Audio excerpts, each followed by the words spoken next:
చాలామందికి అసలు మన స్వాస్థ్యం అంటే ఏంటో తెలియదు, అది ఎక్కడుందో తెలియదు, దాన్ని ఎలా కాపాడుకోవాలో తెలియదు.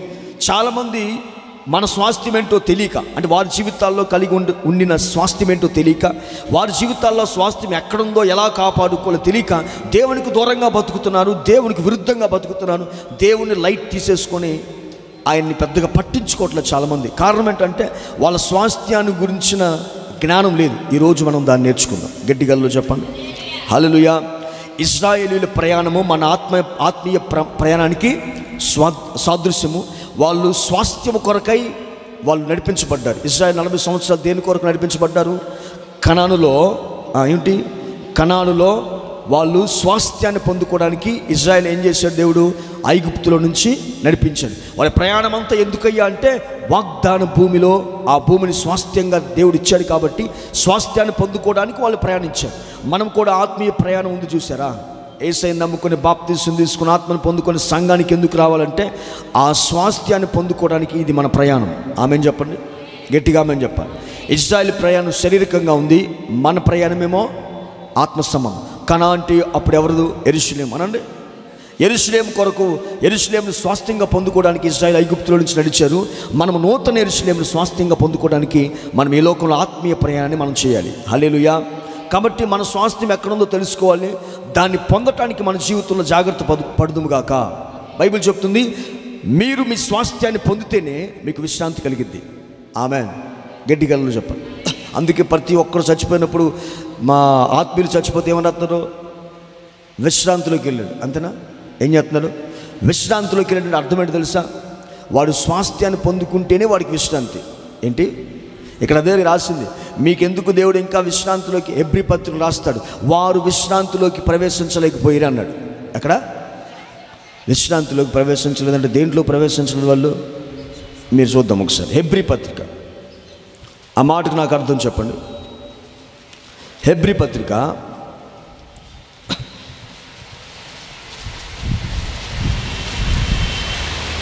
3వ అధ్యాయము 17వ వచనం.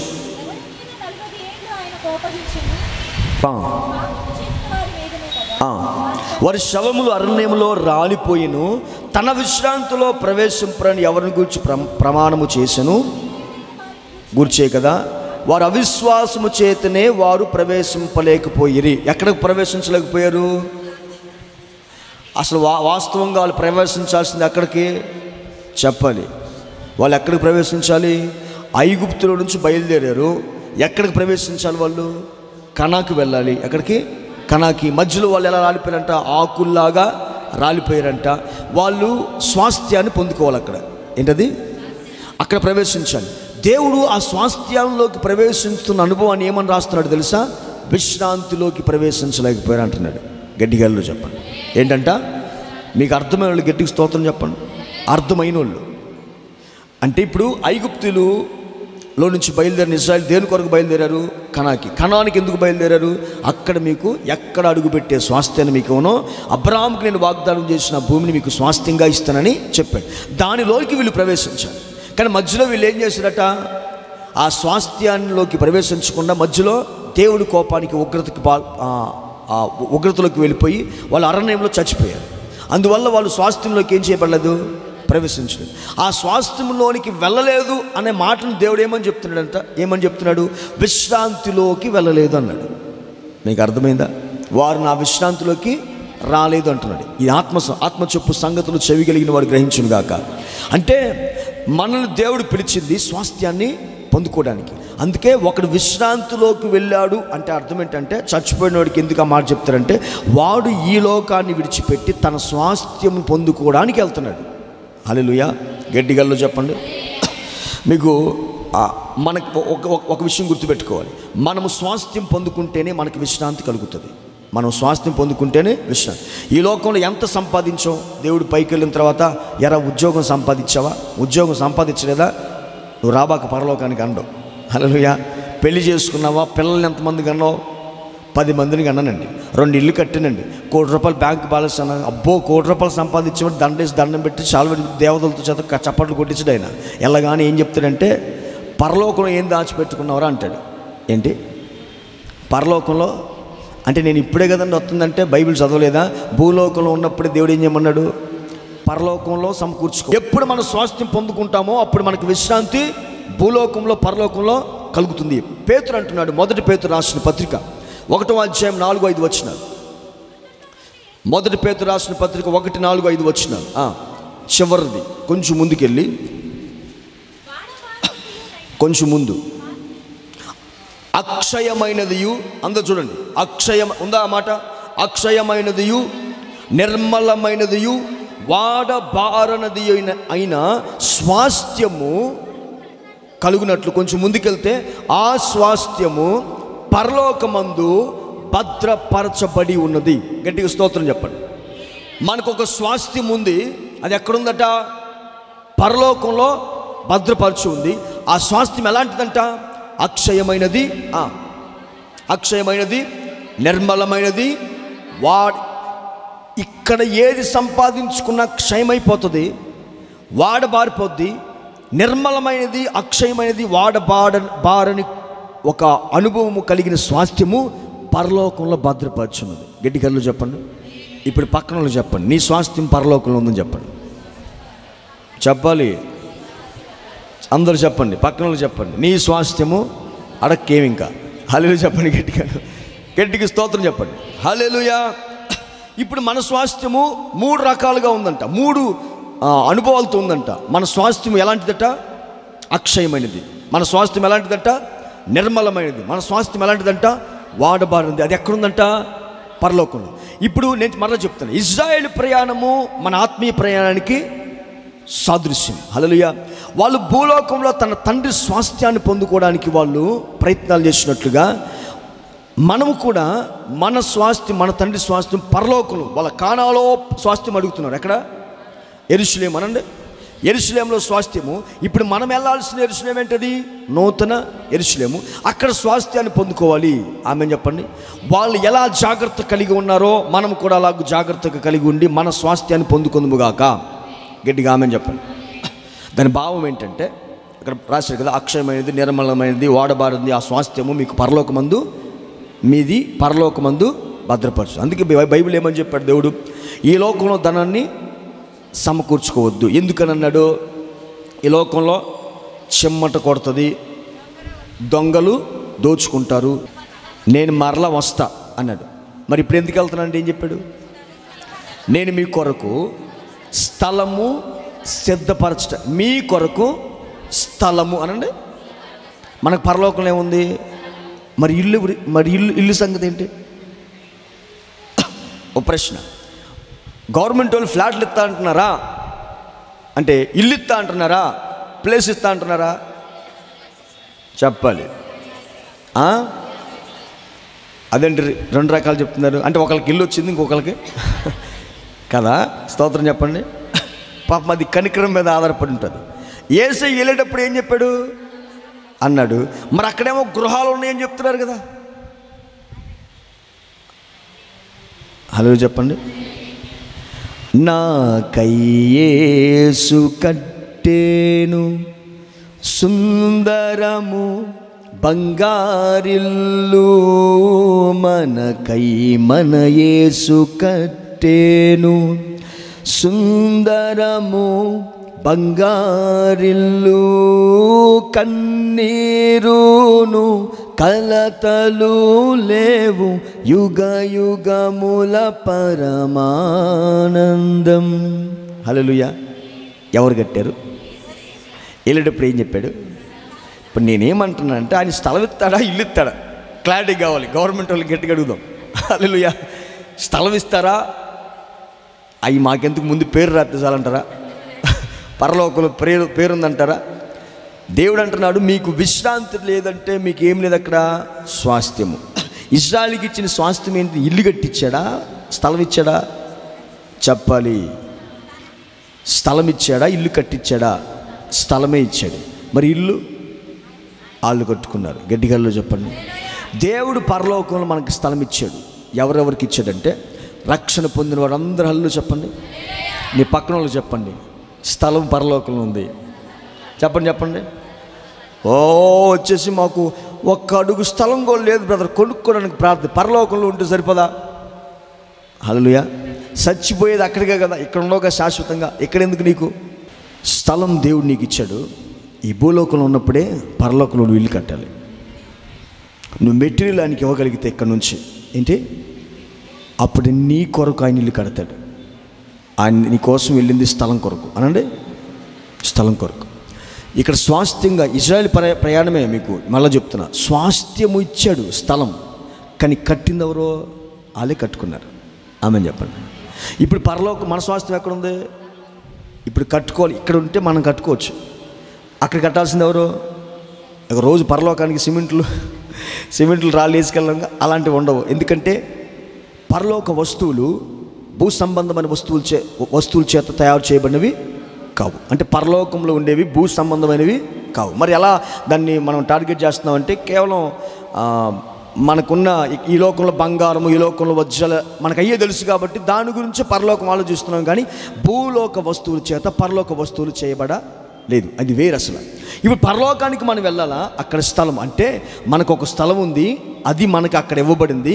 కట్టడానికి కట్టుబడి వస్తువులను నువ్వు ఇక్కడి నుంచి పంపిస్తూ ఉండాలి. ఆమెన్. గట్టిగా మనం చెప్పండి. కట్టుబడి వస్తువులు ఏం చేయాలా? ఇక్కడ నుంచి మన ల్యాండ్ అక్కడ ఉంది అనండి, కట్టుకోకపోతే కబ్జా చేస్తారు. అక్కడ కూడా ఉంది. ఏంటి ఉంది కదా, మీ కిరీటాన్ని ఎవడైనా అపహరిస్తాడు అని చెప్పాడు. కిరీటం అనే మాట రాయబడిన మాట ఏంటంటే అది కూడా స్వాస్థ్యం. దాన్ని కూడా ఎవడో కూడా ఏం చేస్తాడంట? అపహరిస్తాడట. మన స్వాస్థ్యాన్ని గురించి, లేకపోతే సెలోపెహాదు స్వాస్థ్యం గురించి తన కుమార్తెలు అజాగ్రత్తగా ఉంటే తన స్వాస్థ్యం ఎవరో అనుభవించేవాళ్ళు. కానీ దాని గురించి వాళ్ళు జాగ్రత్త కలిగి ఉన్నారు కాబట్టి ఆ స్వాస్థ్యము వచ్చింది. మనకొక స్థలం ఉంది అనండి, మనకొక స్వాస్థ్యం ఉంది. హల్లెలూయా. దాని గురించి మనం ఏం చేయాలా? జాగ్రత్త పడాలి. ఒకవేళ జాగ్రత్త పడకపోతే ఆ స్థలము అజాగ్రత్తగా ఉంటే మనం అక్కడికి వెళ్ళాం. కాబట్టి మనం పంపించి, అంటే ఇప్పుడు చాలా కాలం మీరు చూడండి, చాలా కాలం వరకు స్థలం ఇల్లు కట్టుకుని అంతే పెట్టేసాడు అనుకోండి.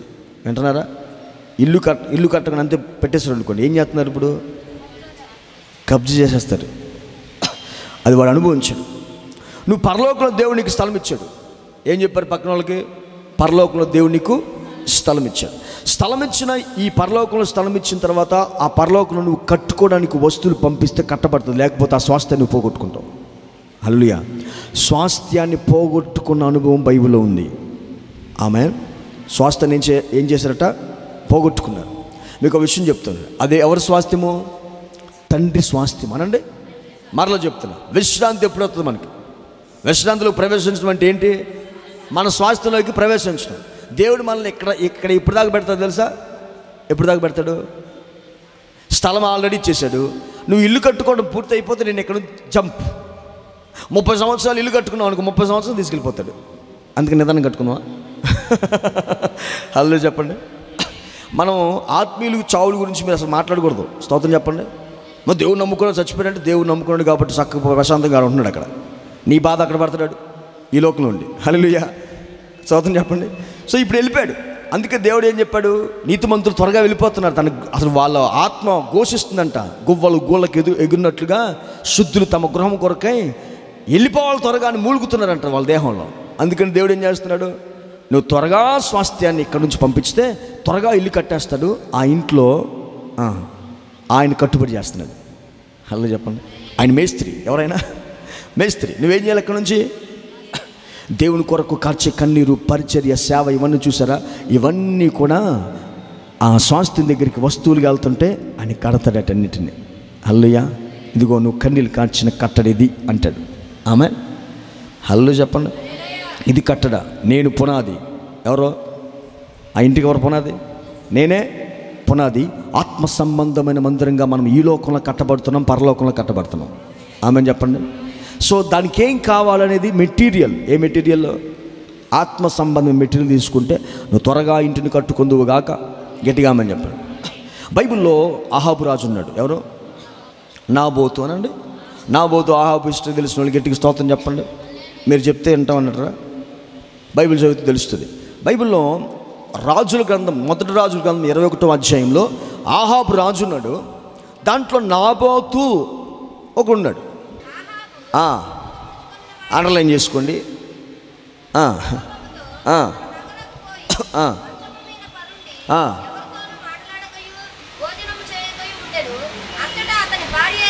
ఏంటి అలా? ఇక్కడ రివర్స్ అనమాట, భార్య పెత్తనం. ఇక్కడ ఎవరైనా మూతి ముడుచుకుని మంచం పండుకునేది ఆడదై ఉంటుంది. ఎవరు పండుకున్నారు ఇక్కడ? ఎవరు? అలా మూతి ముడుచుకొని పండుకుంటే ఏంటే అడుగుతాడు భర్త. ఆవిడొచ్చి అడుగుతుంది ఏంటయ్యా అని. అడిగితే నువ్వు ద్రాక్షారసం దాగి చక్కగా పండుకొని నేను చూసుకుంటా అని చెప్పింది. ఎవరో? ఆ యెజబెల్ ఇప్పుడు కూడా పనిచేస్తుంది. ఆయన భార్య ఎవరో? ఒక దేవుని దాసుడై ఉండి అందం కోసం చేసుకున్నాడు. అందం ఏంటయ్యా అంటే మేకప్ ఎత్తది. మేకప్ ఎక్కడ నుంచి వచ్చింది తెలుసా? వాళ్ళ వైఫ్ నుంచి వచ్చింది. ఎవరి వైఫ్?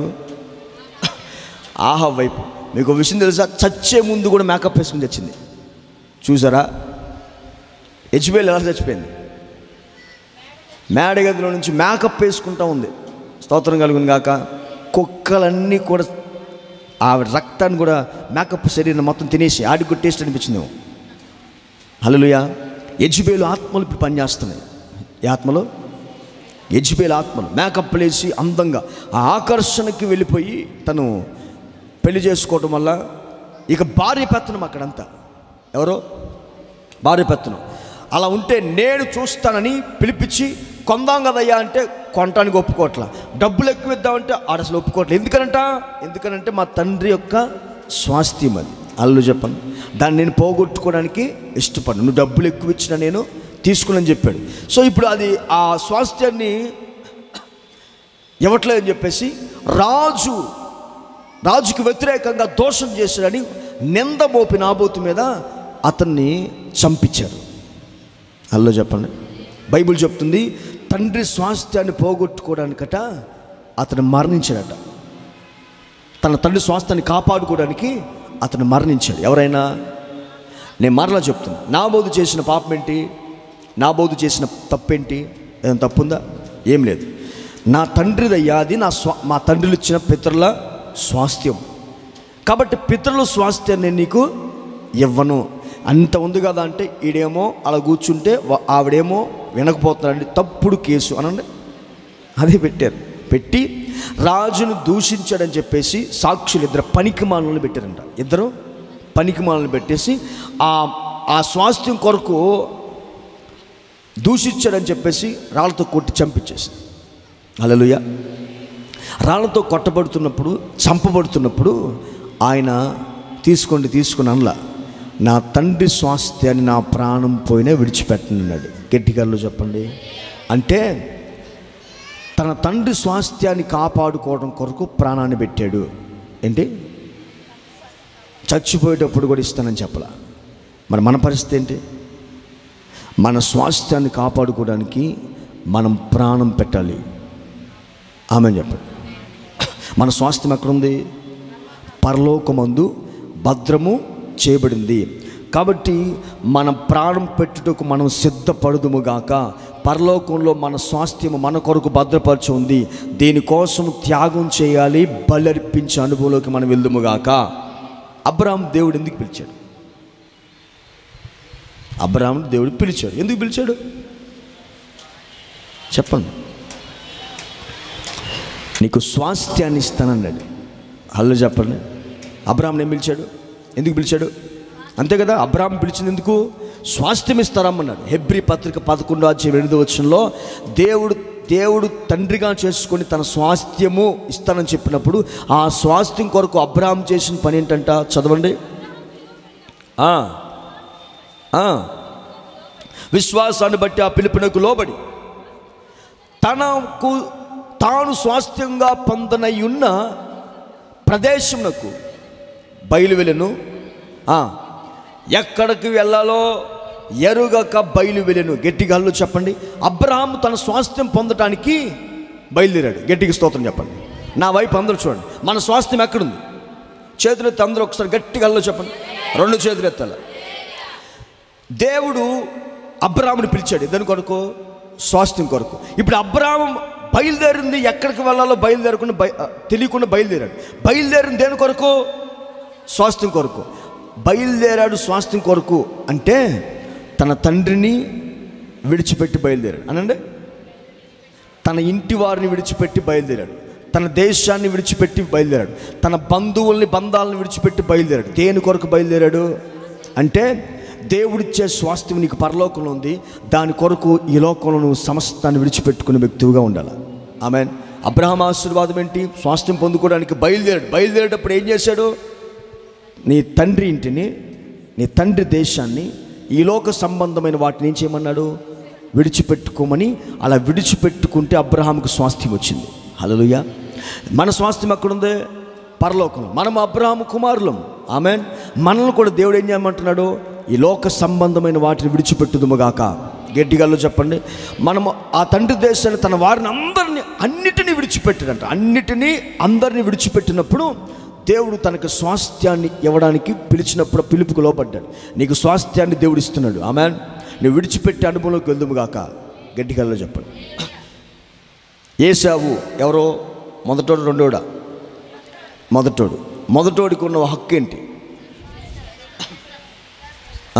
జ్యేష్ఠుడికి ఉన్న హక్కు ఏంటి? జ్యేష్ఠత్వపు హక్కు ఏంటి? తండ్రి ఆస్తిలో స్వాస్థ్యము రెండంతలుగా వస్తుంది అనండి. జ్యేష్ఠత్వపు హక్కు అంటే ఏంటి?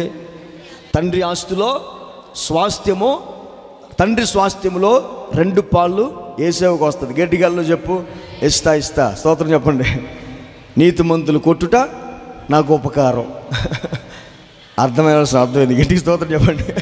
గట్టికి చేతులే తనండి. హల్లెలూయా. ఇప్పుడు ఏశావుని దేవుడు తన స్వాస్థ్యాన్ని, తనకు ఒక స్వాస్థ్యం ఇచ్చాడు దేవుడు. ఏంటది? జ్యేష్ఠత్వపు హక్కు. తండ్రి ఆస్తిలో 2 భాగాలు ఇచ్చినప్పుడు అతడు తన స్వాస్థ్యాన్ని కాపాడుకోవడానికి అజాగ్రత్త పడ్డాడు. శ్రద్ధ అతనికి లేదు. జ్యేష్ఠత్వపు హక్కు మీద ఆ ఆలోచన కానీ లేదు. మీరు బైబిల్లో చదువుకుంటే చిక్కుడుగాయ కూర కోసం అమ్మేసుకున్నాడు. చిక్కుడుగాయ కూర ఇష్టం వాళ్ళు గట్టిగాల్లో చెప్పండి. అది చూసినప్పుడు ఆడి గుర్తొస్తాడు. ఎవరు? చిక్కుడుగాయ కూర కోసం ఏం అమ్మేసుకున్నాడు? స్వాస్థ్యాన్ని అమ్మేసుకున్నాడు. గట్టిగాల్లో చెప్పండి. హెబ్రీ పత్రిక 12వ అధ్యాయం 16-17 వచనాల్లో స్వాస్థ్యం గురించి అజాగ్రత్తగా ఉన్నవాడు, స్వాస్థ్యాన్ని పొందుకోకుండా పోగొట్టుకున్న వాడి గురించి బైబిల్ చెప్తూ వాడిని ఏమంటుందో బైబిల్ చదవండి. హెబ్రీ పత్రిక 12, 16, 17 వచనాలు. ఒక పూట కూటి కొరకు తన జ్యేష్ఠత్వపు హక్కును అమ్మివేసిన ఏసాపు వంటి అంటే ఏసాపు తన స్వాస్థ్యాన్ని బట్టి ఎంత అజాగ్రత్తగా ఉన్నాడు చూడండి. ఆహారం కొరకు స్వాస్థ్యాన్ని అమ్మేసుకున్నాడు, తిండి కొరకు స్వాస్థ్యాన్ని అమ్మేసుకున్నాడు, కూర కొరకు స్వాస్థ్యాన్ని అమ్మేసుకున్నాడు. కడుపు స్వాస్థ్యం కంటే గొప్పగా ఎంచుకున్నాడు. దేన్ని? కడుపు. అందుకే బైబిల్ చెప్తుంది, వారు కడిపే వారికి దేవుడు. హలో చెప్పండి. ఇంత పనికిమాలిన పనులు ఎందుకు చేస్తారంటే జాడ పట్ట కోసమని చెప్తారు. కడుపు కోసమే కదా. హలో చెప్పండి. అందుకే దేవుడు స్వాస్థ్యాన్ని గురించి అజాగ్రత్తగా ఉండి స్వాస్థ్యాన్ని ఏ లోక సంబంధమైన దానికి అమ్ముకున్న వాడిని దేవుడు ఏమంటున్నాడు? భ్రష్టుడు అనండి. భ్రష్టుడు అంటే అర్థం ఏంటంటే దేవుణ్ణి ఘనహీనపరిచేవాడు అని అర్థం. ఏంటి? దేవుణ్ణి ఘనహీనపరచడమే భ్రష్టుడు యొక్క లక్షణం. అంటే మనము అలా మారకూడదు. తన స్వాస్థ్యాన్ని ఎవరు పోగొట్టుకున్నారు? ఏసావు పోగొట్టు. మన స్వాస్థ్యం ఎక్కడుందో చెప్పండి. ఇప్పుడు మన స్వాస్థ్యం పోగొట్టుకోవడానికి అవకాశాలు ఉన్నాయా? ఉన్నాయి. మనం పోగొట్టుకోకుండా ఉండాలంటే ఏం చేయాలా? దాని కొరకు పోరాడాలా. హల్లెలూయా. ఇంకా చెప్పాలంటే ఎంతవరకు పోరాడాలా? మనం ప్రాణం పెట్టినందుగా మన తండ్రి స్వాస్థ్యాన్ని మనం పొందుకుందుగాక. ఆమేన్ చెప్పండి. నాబోతు వల్లే ప్రాణం పెట్టే స్వాస్థ్యం పొందుకోవాలా? అబ్రాహామును పిలిచినప్పుడు దేవుడు స్వాస్థ్యాన్ని పొందుకోవడానికి బంధాలని అన్నిటిని ఏం చేశాడు? విడిచిపెట్టాడు.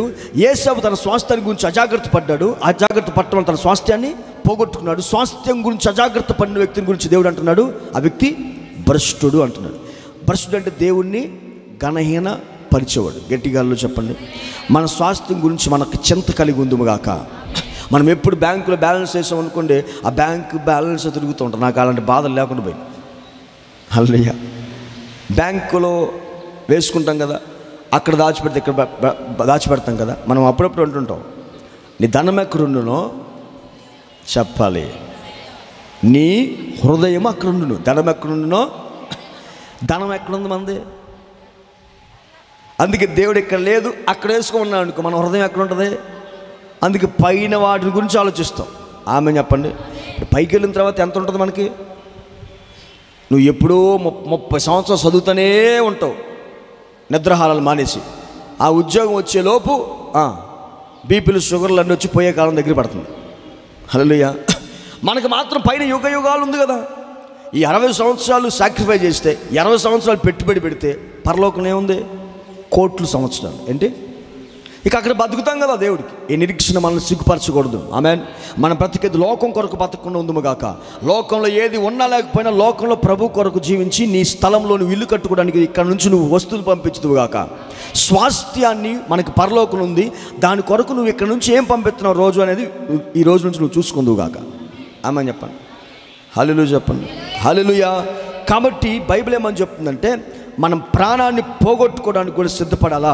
ప్రాణాన్ని తన స్వాస్థ్యం కొరకు పోగొట్టుకున్న పరిశుద్ధులు బైబిల్లో చాలామంది ఉన్నారు. ఆమేన్. బైబిల్లో ఈ స్వాస్థ్యము మన కొరకు భద్రం. ఇప్పుడు మన స్వాస్థ్యం భద్రం చేయబడింది కదా. నీ పేరు మీద నీ స్వాస్థ్యము భద్రం చేయబడింది అంటే, భద్రం అంటే ఏంటి? సెక్యూరిటీ. హల్లెలూయా. నీ పేరు మీద నీ స్వాస్థ్యం భద్రం చేయబడింది నీకు ఎప్పుడు తెలుసా? ఇప్పుడు నా పేరు మీద నా స్వాస్థ్యం ఉంది, కానీ అది భద్రంగా ఉందో లేదో నాకు తెలియాలి. ఆమె చెప్పండి. మరలా చెప్తున్నా, పరలోకంలో మనకి స్వాస్థ్యం ఉంది, అది భద్రం చేయబడి ఉంది. ఎవరి జీవితంలో భద్రం చేయబడుతో అది మీకు చెప్తాను. స్తోత్రం. ఎవరు దాన్ని భద్రపరుస్తారో మీకు చెప్తాను. చదవండి, ఇది మీకు అర్థమైతే మంచిదే. ఎఫెసీ పత్రిక 1వ అధ్యాయం 13-14 వచనాలు. ఎఫెసీ పత్రిక 1వ అధ్యాయం 13-14 వచనాలు.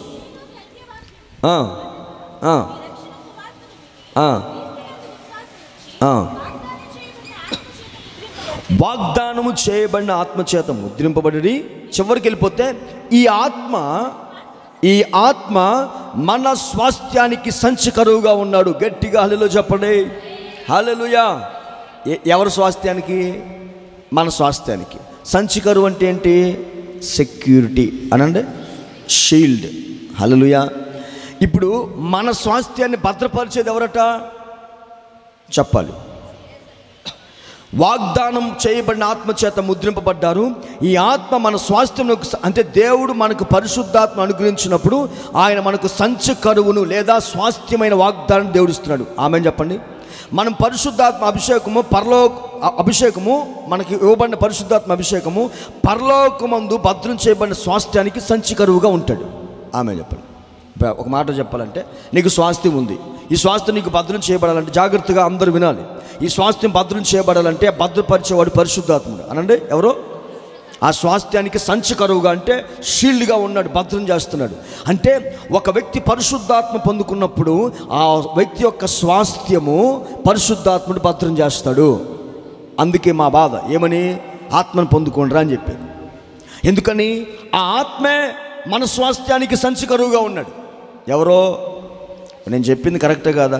అక్కడ రాయబడి ఉందిగా, ఈ ఆత్మ మన స్వాస్థ్యమునకు. అందరూ చెప్పండి, ఈ ఆత్మ. ఏ ఆత్మ? బైబిల్ చెప్తుంది వాగ్దానం చేయబడిన ఆత్మ. ఏంటది? ఆత్మలు చాలా ఉన్నాయి. వాగ్దానం చేయబడిన ఆత్మ ఒకటే. ఏంటది? తండ్రి వాగ్దానం చేసింది మీ మీదకి పంపిస్తున్నానని చెప్పాడు. ఏంటది?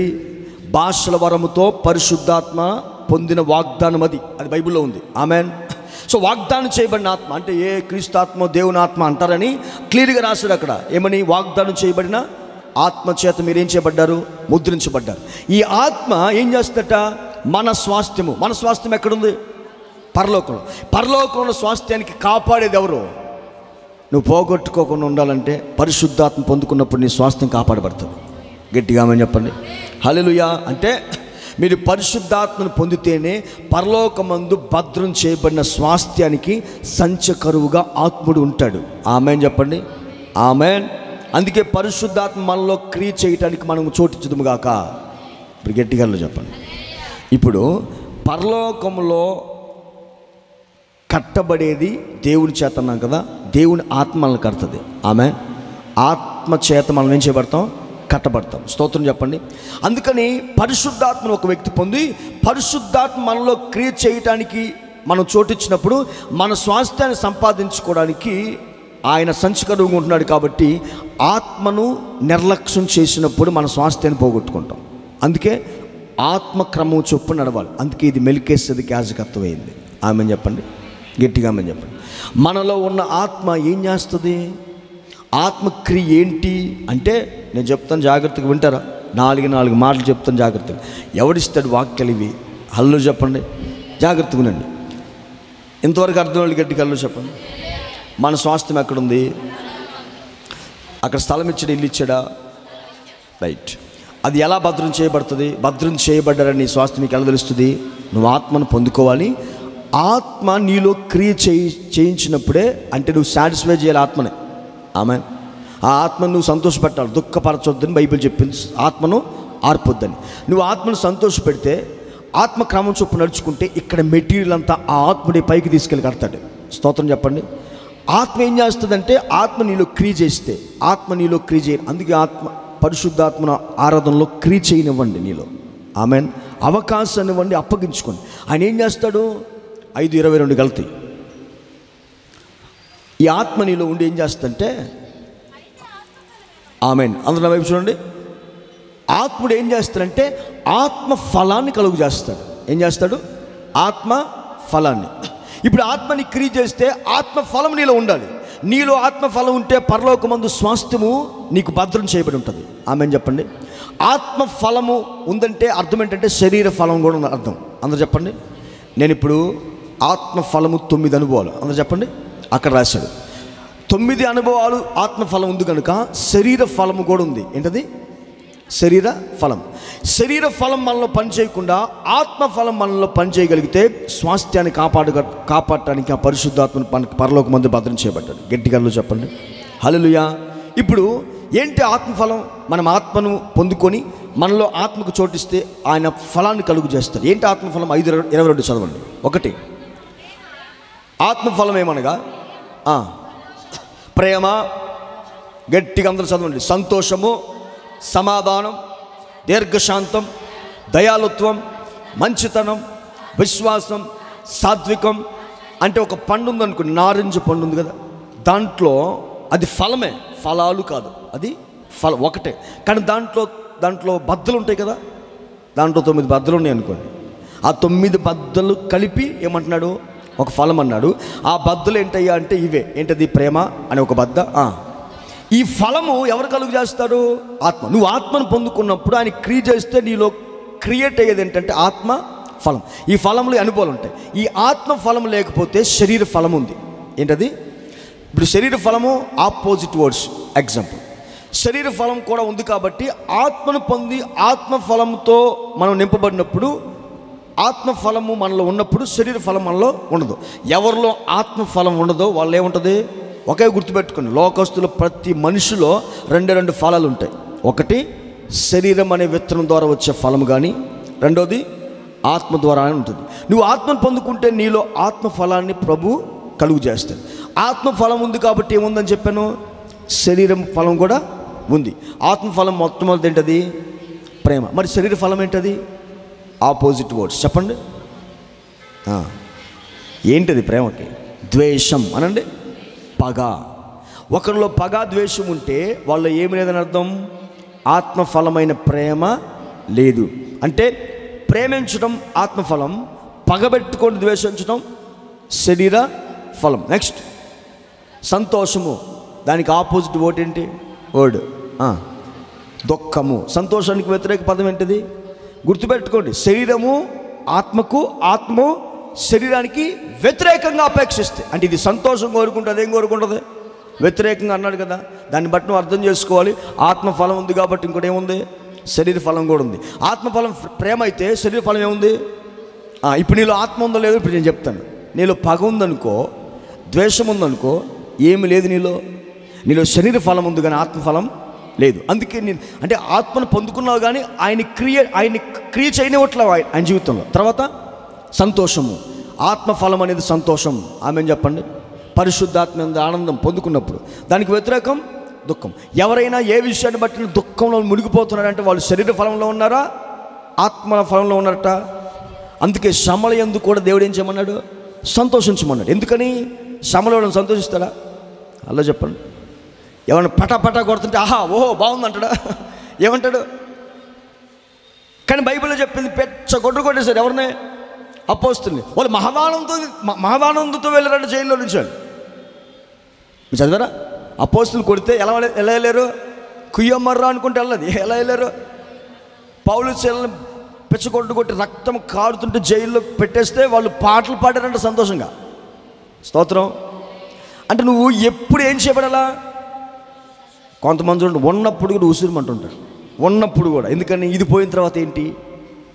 దేవుడు చెప్పాడు, సంతోషించు దినమందు సంతోషంగా ఉండు, దుఃఖ దినమందు దుఃఖంగా ఉండి ప్రార్థన చేసుకుని అని చెప్పాడు. మనకేంటి పరిస్థితి? బైబిల్ చెప్తుంది, జైల్లో ఆయన్ని పౌలుని హతసాక్షి చేయటానికి తీసుకెళ్ళిపోతుంటే, హతసాక్షి రోమా ప్రభుత్వం హతసాక్షి చేయటానికి అలా మెడకాయ తీసేసింది పౌల్ని. అలా తీసుకెళ్ళిపోయేటప్పుడు ఆగండి ఒక పత్రిక రాసి వస్తానని చెప్పాడు. హలో చెప్పండి. ఫిలిప్పీ పత్రిక రాశాడు. ఏమని రాసింది తెలుసా? ఎల్లప్పుడు ప్రభు నన్ను ఆనందించండి. మరలా చెప్తున్నాను. ఎప్పుడు రాశాడు ఈ పత్రిక? చచ్చిపోయాడు ఎప్పుడు రాశాడు? హలో చెప్పండి. కృప కలుగును గాక. ఆమెను చెప్పండి.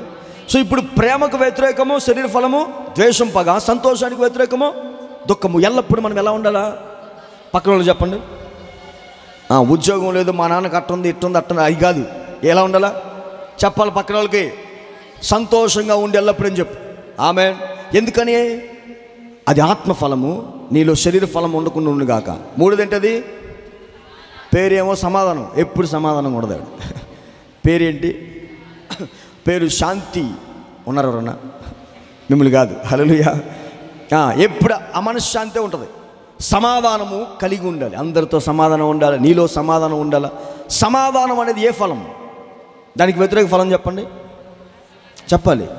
కలవరం అనండి. కలవరం. అందుకే విశ్వసించిన వాడు కలవరపరచబడి. కలవరం అనేది ఏం చేయకూడదు? ఈ రోజు నుంచి అన్ని విడిచిపెట్టి వెళ్దుగాక. శరీరం ఫలం ఇక్కడ విడిచిపెట్టేసి ఆ సాతాను గడి తినమని చెప్పండి. మంచి ఫ్రూట్ ఇస్తాడు నేను, నీదే. హల్లెలూయా. ఇవన్నీ ఆడియాయి.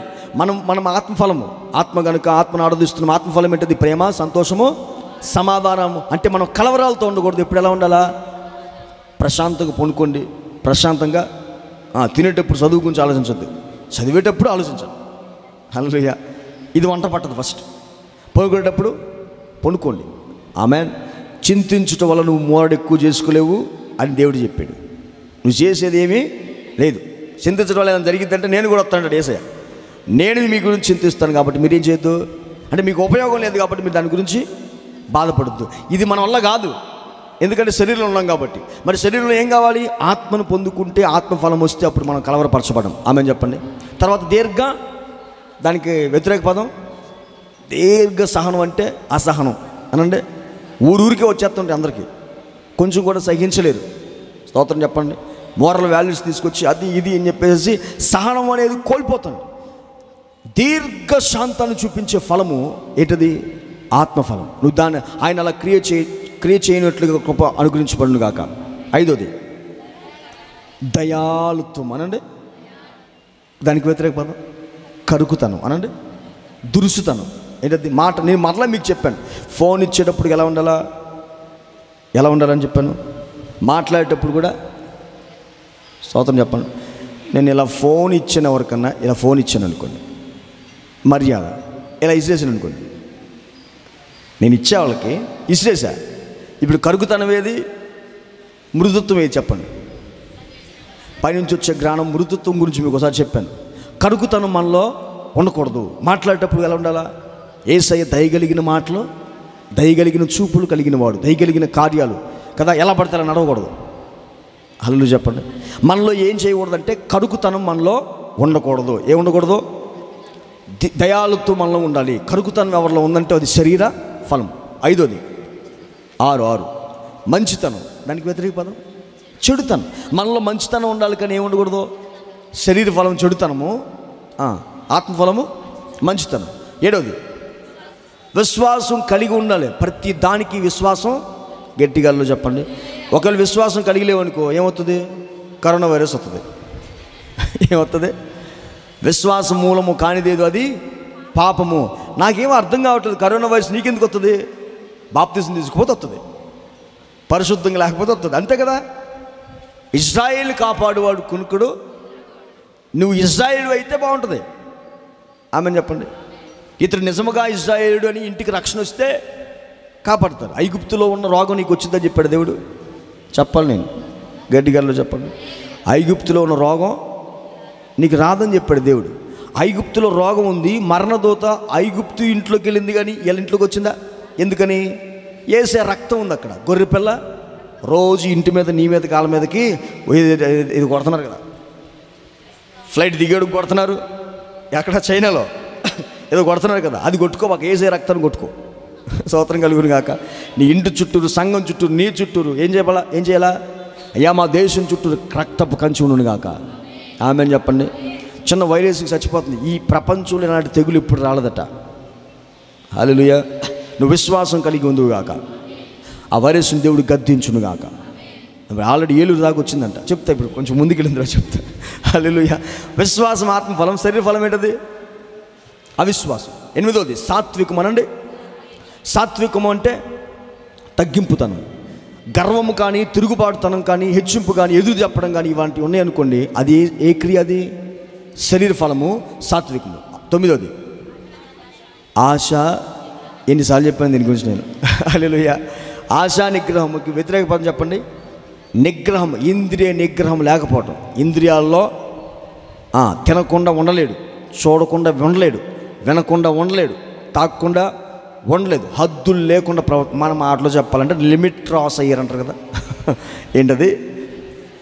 ఆశా నిగ్రహం అంటే లిమిట్స్ క్రాస్ అవ్వటం, అంటే నీకున్న హద్దుని మేరడమే. అంటే ఇంకో మాటలో చెప్పాలంటే ఇంద్రియ నిగ్రహం లేనివాడు ఎవరు? కంట్రోల్ తప్పకూడదు. ఆ కంట్రోల్ తప్పకుండా తప్పుతున్నాడంటే శరీర కార్యాల్లో ఫలమని. కంట్రోల్లో ఉంటున్నాడంటే అర్థం ఏంటది? కంట్రోల్లో ఉంటున్నాడంటే అది ఆత్మఫలం. ఆమేన్ చెప్పండి. గట్టిగా స్తోత్రం చెప్పండి. అది ఈజీ. నీకు నువ్వు ఆత్మని కార్యం చేయగలిగి, నువ్వు ఆత్మ నీలో క్రియ చేయగలిగితే నువ్వు చూడకుండా సీరియల్ ఆటోమేటిక్గా ఆగిపోతాయి. ఆమేన్. కానీ శరీరంలో ఉండి, నువ్వు లోకంలో ఉండి నేను చూడకుండా ఉండాలంటే చూడకుండా ఉంటుందా శరీరం? అది కోరుకుంటుంది. కాబట్టి ప్రేమ, సంతోషము, దీనికి వ్యతిరేక పదాలే శరీర యొక్క ఫలం. కాబట్టి మనలో ఆత్మ ఉండి ఆత్మ ఫలము లేకపోతే మనము దేవుని ఆత్మచేత నింపబడకపోతే మనలో శరీర ఫలం ఉంటుంది. ఆత్మ ఫలం మనలో లేకపోతే ఏముంటుంది? మనము ఆత్మ ఫలాలు ఫలించట్లేదంటే శరీర ఫలాలు ఫలించట్లేదు. ఎందుకు ఆత్మ ఫలం ఫలించలేకపోతున్నాం? మనం ఆత్మను పొందుకోలేదు కాబట్టి. గడ్డికల్లో చెప్పండి. మన స్వాస్థ్యానికి సంచికరు ఎవరు? మన స్వాస్థ్యాన్ని కాపాడేది ఎవరు? పరిశుద్ధాత్మ. ఆయన నీలో క్రియ చేయను నిచ్చుదువుగాక.